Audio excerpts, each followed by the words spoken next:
תודה רבה לכם על התרומה של המקלחות. בזכותכם החבר'ה שלנו מתקלחים.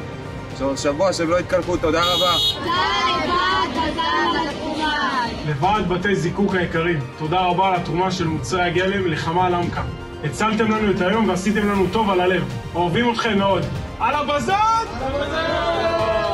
אנשי בזן המדהימים, תודה רבה על התרומה הנדיבה שלכם.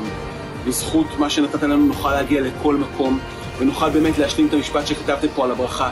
נוכל להסתכל למעלה ולראות את הקשת. כי ביחד נעשה דברים גדולים, ותהיה לנו מדינה חזקה בסוף התהליך, צודקת וטובה יותר.